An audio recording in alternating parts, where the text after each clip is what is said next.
hablar con la doctora María Huerlao de Archivo Cuba, a ver si la localizamos. Porque ellos han lanzado la campaña esta de que se vayan, está muy bueno el documento, pero me he enterado, Andrés, que Cyber Hunters, unos hackers, Ajá. parece que se enteraron y les gustó la versión en inglés de ese documento. Y lo que han hecho ahora, hace un rato, es hackear a ETEXA. ETEXA, la compañía telefónica, empresa telefónica estatal del régimen castrista, que por cierto, su presidenta, cuyo nombre tengo por ahí, porque mañana vamos a lanzar, Andrés, mandé a imprimir esas cosas que a ti te gustan, como cuando hacían en el Herald, el juego de cartas. ¿Quién es quién en la estructura castrista? ¿Dónde está el mazo? ¿Quiénes son las figuras? ¿Quiénes son los generales? ¿Quién es el jefe de la inteligencia cubana, de la contrainteligencia, el de las avispas negras? Todo eso lo vamos a revelar. Y aparece en ese juego de cartas la señora jefa, es más, voy a buscar el nombre, de Texas, porque tú sabes que la que era presidenta de Texas ahora es ministra de Comunicaciones. Y dije, no, pero de Texas es la que le vigila el teléfono en la casa a Andrés. Mira, a Andrés le ha pasado, y a mí también me pasó cuando mi madre vivía. Por supuesto, el gobierno cubano quería saber, no porque ni él ni yo fuéramos tan importantes, sino se lo hacían a todo el mundo. Se lo hacían a todo el mundo, y entonces nos intervenían los teléfonos y hablaba con mi mamá, y entonces lo que yo iba diciendo se le repetía atrás, y mi pobre madre con 80 años ya no podía con aquello y se caía la llamada, etcétera. Ese es Texas, que se presta al Ministerio del Interior para seguir quién es quién. Entonces voy a sacar aquí el nombre de la jefa de Texas, a ver si lo encuentro aquí, Andrés. La jefa de Texas se llama Tania Velázquez Rodríguez. En el juego de cartas, Andrés, es la número 3 de Trébol. Tania Velázquez Rodríguez. Y la ministra de Comunicaciones, que es Mayra Averich. Déjame ver si la encuentro por aquí.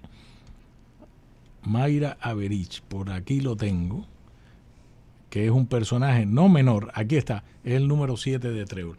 Así que, qué curioso que Cyber Hunters haya decidido hackear a Texas y tumbarle todas las llamadas. Se está poniendo esto interesante, Andrés.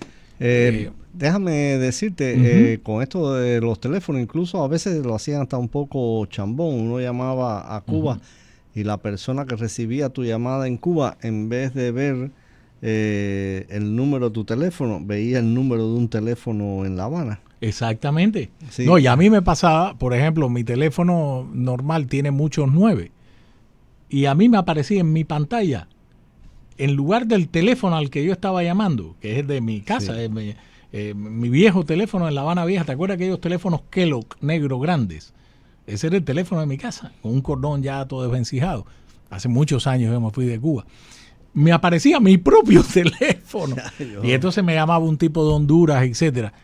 Y eso es lo que te hacían. Bueno, para que ustedes sepan, nuestro público sepa, cuando se destapa el caso de la red avispa, yo recuerdo el día, y creo que tú también, Andrés, fue un sábado 12 de septiembre de 1998, que fueron arrestados los miembros de la red avispa. Algunos se escaparon a Cuba. Y otros negociaron. Y otros negociaron, un cuento largo que algún día haré con Andrés, porque es un cuento que me interesó muchísimo siempre. En las páginas que fue documentación pública, señores. Eso fue presentado aquí, ¿cómo se llamaba la jueza? La jueza Leonard, Joan Leonard, me parece, que juzgó a estos tipos, creo que fue en el año 2001, que Fidel Castro no se había referido a los miembros de la red de avispa. Los arrestaron en el 98 hasta el 2001. Bueno, en la información que se desclasificó, el nombre de Andrés Reinaldo estaba. Habían mandado a espiarme a mí y a una periodista Mirta Ojito. Bueno, a Ramón Saúl Sánchez, con quien hablamos esta mañana en Radio Martí. También estaba aquella cosa de que le querían meter en un libro ficticio, un libro falso, una bomba, un artefacto. A mí eso me llena de orgullo que esa gente haya. Pero Andrés desde entonces, y estaba la carita de Andrés con menos canas en aquel entonces, año 98, estamos en el 2026, hace casi 30 años, Andrés. Casi 28 años. 30 años. Hace casi 30 años. Entonces, ¿por qué traigo el tema a colación? por ETEXA. ETEXA no es una compañía como la AT&T para brindarle un servicio a cualquier cliente que pague por ese servicio. Es un mecanismo de control. Entre los pilares, cuando se escriba la historia completa del castrismo, entre los pilares del castrismo, que por supuesto el primero de ellos es el aparato represivo, el control de la represión. El control del hambre, eso de darte una cartilla de racionamiento, claro, que viene desde la época de española en Cuba, ¿eh? Eso de darte una cartilla de racionamiento es una medida de control. Te controlo el hambre, te controlo la ropa, te controlo hasta los juguetes de tu hijo. Te controlo la vida. Te controlo tu movilidad. Te controlo tu movilidad. No puedes salir de Cuba. ¿Cuánto tiempo pasó? Y no puedes salir de tu barrio. De tu barrio. Entre esos mecanismos de control, las comunicaciones, en dos pilares fundamentales. La información, el noticiero aborrecible de la televisión cubana, todo lo que es la información, el mundo de la información, control. Control. Sabes que en el Herald, en una ocasión, por esas cosas de alguien que nos filtró desde La Habana los números de teléfono de diferentes lugares donde se escuchaban las conversaciones. Todavía no había el desarrollo digital de ahora y la cosa era un poco más, ¿cómo te diría? Menos sofisticada. Y entonces nos daba el teléfono y nos dijo, estas son oficinas que se dedican de gente del Ministerio del Interior, que son puestos de escucha que están en diferentes lugares. Y entonces llamábamos y decíamos, oye, corriendo, ponme al jefe ahí y dile que el ministro va para allá, que está pasando inspección. Ya. Entonces tú lo oías del otro lado. Oye, el ministro, va a pasar el ministro una inspección. Y entonces le decíamos lo que tenían que tener listo para la inspección del ministro. Entonces le decíamos, recuerda que al ministro no le gusta ver a nadie fumando. Nadie fumando, aquí nadie fuma, decía uno gritado. Pues, aquello era...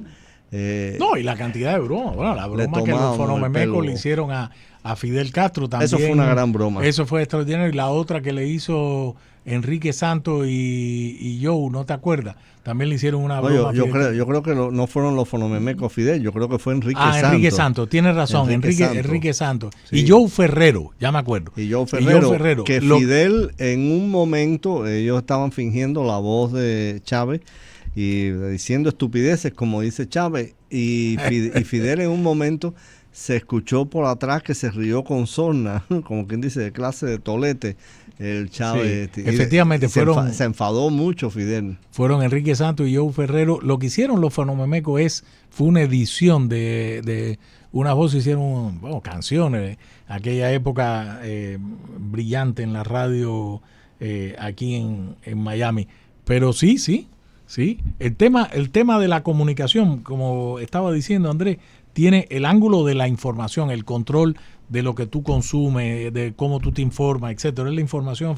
Y el otro ángulo es el de la comunicación. Te controlo todo. Claro. Te controlo hasta las cartas. Hasta las cartas. Todo, la alimentación, la comunicación. Claro. Entonces, esto tiene que ver con ETEXA. Así que Cyber Hunters le haya metido un palo cibernético a esta gente, es maravilloso. Es maravilloso. Yo recuerdo que una vez creo que estábamos en América TV, Andrés, ¿te acuerdas? Que intentamos entrar reportamos la primera vez, intentamos entrar ahí a la página de ETEXA y no se podía. Y no se podía. Así que extraordinario. Hay que hablar con la doctora María Huerlao a ver este tema de la iniciativa, que se vayan, a ver si mañana tenemos tiempo y la llamamos, hablaré con ella. Pero es interesante porque es un esfuerzo cívico, no por organizaciones, sino en qué tú y yo estamos de acuerdo. Si tú y yo estamos de acuerdo en tal cosa, claro, fine. No, mira, hay un momentum extraordinario. Hay un momento extraordinario de sintonía, gobierno americano, isla, exilio, que tiene que cuajar. Si no cuaja, yo por lo menos me voy a sentir muy descorazonado. Pero no veo, me gustaría que se moviera a mayor velocidad. No, yo también. Lo de Maduro se terminó demorando como 3 meses desde que empezaron. En agosto fue que pusieron los primeros barquitos. pero agosto, enero, sí. exacto. Pero vamos a ver, a mí lo que yo supongo que las autoridades deben estar de esto más conscientes que yo. El nivel de movilización propagandístico que tiene la dictadura cubana no lo tenía Venezuela. Uh-huh. No lo tenía Venezuela. No, entonces, y simbólicamente para la izquierda internacional, tanto democrática como no democrática, Cuba también tiene una mayor importancia. Sobre todo por la cuestión antiamericana, no por otra. Ellos ven a Cuba, increíblemente, hay gente todavía en esos países socialistas que ven a Cuba como una especie de Robin Hood frente al imperio americano. No, y aquí también. Aquí o sea, sobre todo. Yo las cosas que he leído últimamente sobre el tema, por ejemplo, en el tema del petróleo, las cosas que he leído en la prensa, por ejemplo, voy a poner un ejemplo porque lo posteé ayer en X y ha tenido una repercusión no por mí, sino por el medio. La agencia de noticias Reuters, una gran agencia, AP y Reuters, Associated Press y Reuters son las agencias que más cubren el mundo entero. Y entonces publican ayer como una información de primerísimo nivel. Yo por suerte tengo Reuters para seguir que publican sobre Cuba, que están publicando muchas cosas sobre Cuba, han revelado cosas sobre el petróleo, etcétera. Publican una foto dantesca de La Habana, creo que es nuestra Habana Vieja. Sí. Entonces se ven la parte esta de los grandes corredores. Ustedes saben que La Habana Vieja ahí, como casi todas las edificaciones son de puntal alto, en la acera tienen las grandes columnas, muchas de estas columnas ya caídas en los pasillos, en los corredores. Bueno, nada, publican la foto y torres así gigantescas de basura. Y entonces me encuentro con, es más, lo voy a abrir, me encuentro con que la información lo que dice es que La Habana se ha convertido en un gran basurero.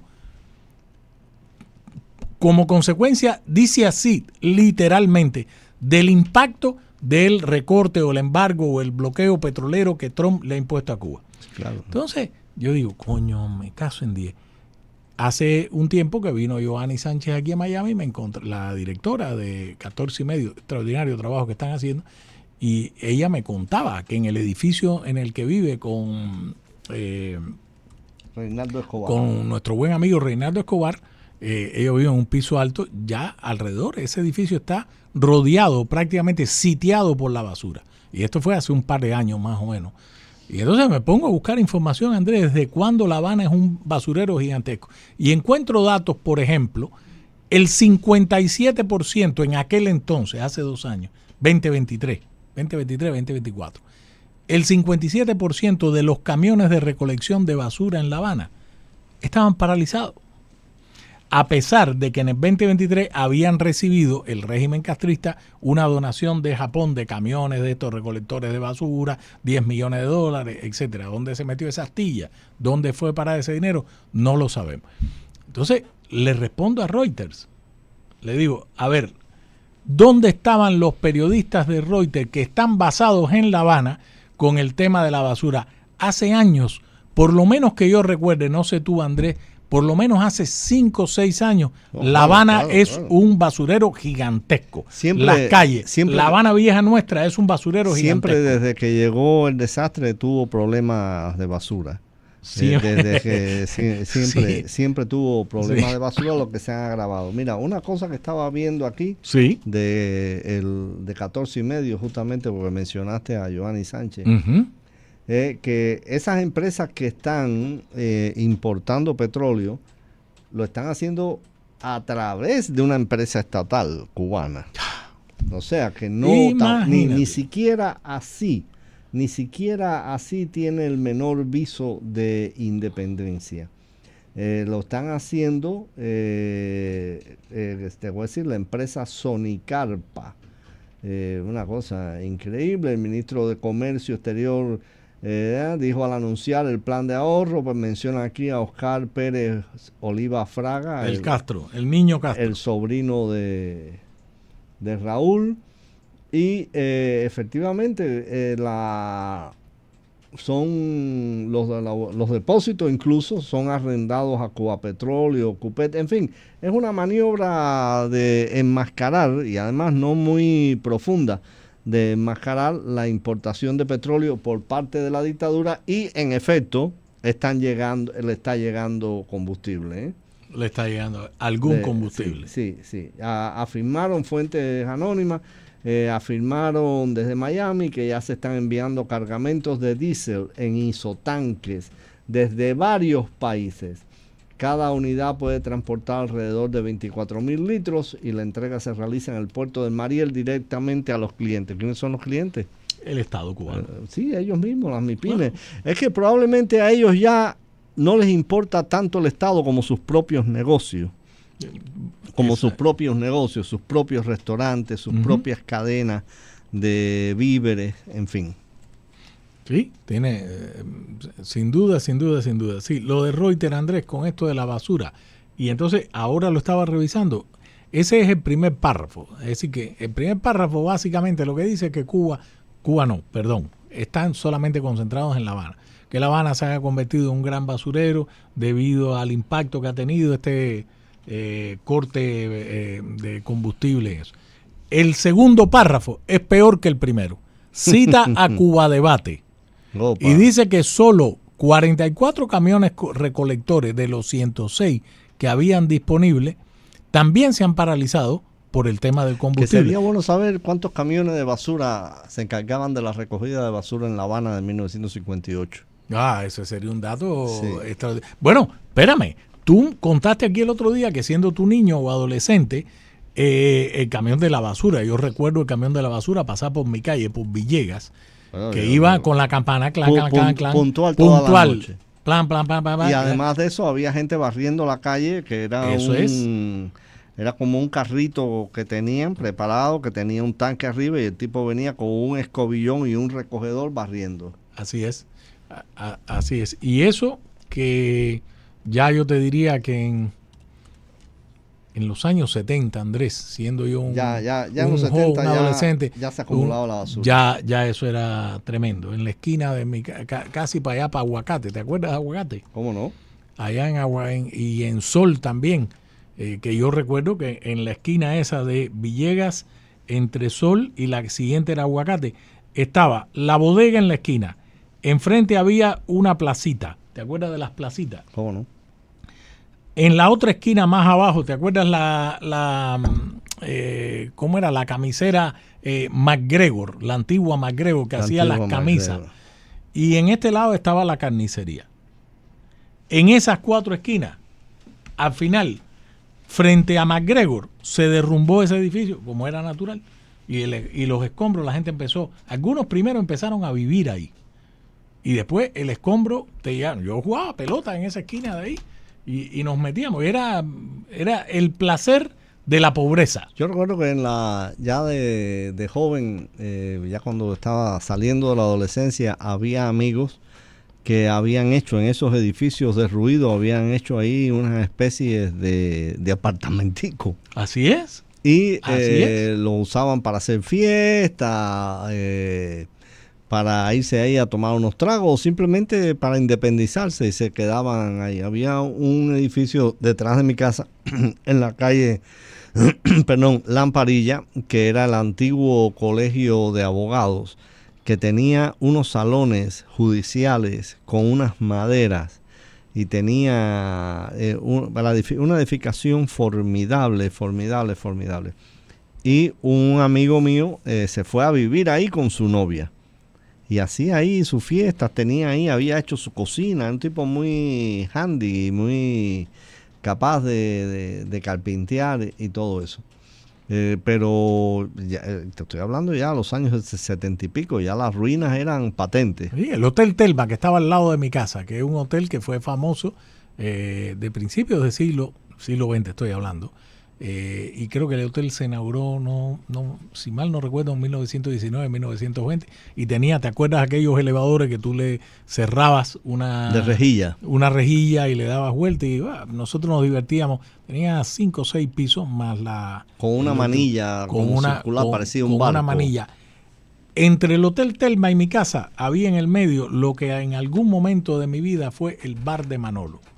Que yo llegaba de la escuela y estaban aquellos, ¿te acuerdas aquellos donde estaban los refrescos que tenían así como grandes manijas de colores luminosos? Creo que le decían fuentes de soda. Fuentes de soda, colores luminosos, estaba el rojo, me acuerdo como si fuera hoy, verde, amarillo y rojo. Aquello se derrumbó y la gente seguía viviendo ahí. Y nosotros cruzábamos por ahí, jugábamos pelota, los chinos, los muchachos del barrio. Nadie nunca fue ahí a reparar aquello que se consideró el Hotel Telma, en Muralla. La otra esquina de mi casa era Muralla, donde estaban los famosos almacenes de los telares. ¿Te acuerdas de los telares? No, eran exacto, almacenes textiles y eran los almacenes donde los mayoristas o sea, eran almacenes mayoristas donde se le vendía a los pequeños negocios, eso en aquella época. La Habana Vieja era un fenómeno. La Habana Vieja es el lugar nosotros soñamos algún día por lo menos volver a caminar por ahí. Era fenomenal. Mira, por acá me dicen, fuera de La Habana las ciudades cubanas tenían servicios mucho más pequeños, proyectando el peso demográfico y urbano de la capital. Y los historiadores de servicio público suelen estimar entre 400 y 500 camiones de basura en toda Cuba hacia 1958. Imagínate tú, y la población de Cuba era de 6 millones de personas en el año 58. Tú dices que entre 400 y 500 camiones de basura. Bueno, no sé, la población de La Habana en 1958 era de un millón, era de un millón de personas. Bueno, pero esta gente que están hablando de 44 camiones de basura, señores, por Dios, y que por culpa de Trump se le han parado los camiones de basura, le ronca. Tenemos que ir a la pausa, Eliana, antes que nos castigues con la campana. Sí, vamos a la pausa y cuando regresemos vamos a abrir línea, porque hay muchos temas.